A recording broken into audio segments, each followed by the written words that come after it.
যেহেতু আজকে খাতল মঞ্জিলের দিন, তো হঠাৎ করে চিন্তা করতাছি রে, আজকে তো মিরপুরের পশ্চিমে যা চতুর্দিকে মানুষে খাভির মাইরা সব দলা করি লারা। তো চিন্তা করলাম যে ঘরের মাঝে কলি ভার্মা বইয়া দেখে হুদাহুদির লাভ কি। তো আমিও যাই খাভির মারার লাগিয়া যদি দিয়ক তরকারি হয় আর কি, এই যে সন্ধ্যাবেলা।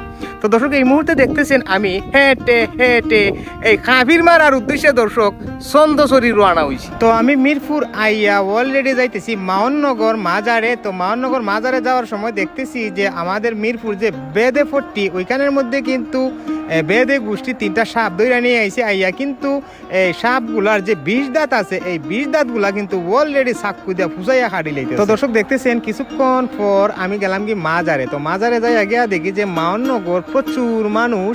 এখানের মধ্যে এই যে মাওননগরের যে মাই চাচি আফা বোয়াই যারা যারা আসুন সবাই কিন্তু মানে কেউ বিল্ডিং এর ছাদও, কেউ রাস্তার, সবাই কিন্তু এই আশুরার অনুষ্ঠানকে উপভোগ করার জন্য রাস্তার মধ্যে নামিয়া পড়ছে। তো দর্শক আমি কিন্তু মাওননগর মাজারে তেমন একটা বেশি লেট করি নাই, অলরেডি আইয়া পড়ছি চন্দ্রচূড়ি। আইয়া দেখি যে আমার শাস্তল ভাই, হুফতল ভাই, মামতল ভাই যারা আছে সবাই হাবি গোষ্ঠী শুদ্ধা এই কাবির মারণের লাগে কিন্তু অলরেডি চন্দ্রচূড়ি আইয়া পড়ছে। তো এই মুহূর্তে আমি আছি হুসাইনি মঞ্জিলের মাঠে। দর্শক দেখতেছেন এই হুসাইনি মঞ্জিলের মাঠের অবস্থা কিন্তু একেবারে খারাপ, মানুষের হুড়ায় ফেক কাদা, একেবারে নাজেহাল অবস্থা হয়ে গেছে আমাদের হুসাইনি মঞ্জিলের মাঠ। তো দর্শক আমি অলরেডি হুসাইনি মঞ্জিলের কাছে গেলাম, যাইয়া দেখি আমার চাচাতো ভাই হে সিন্নি বার্তা আছে। তো আমি কইলাম যে ভাই আমি সিন্নি খাইতাম হেমনে, আমার তো আতা যাই না, হয় যে আমি তোমার খাওয়াইয়া দিমু।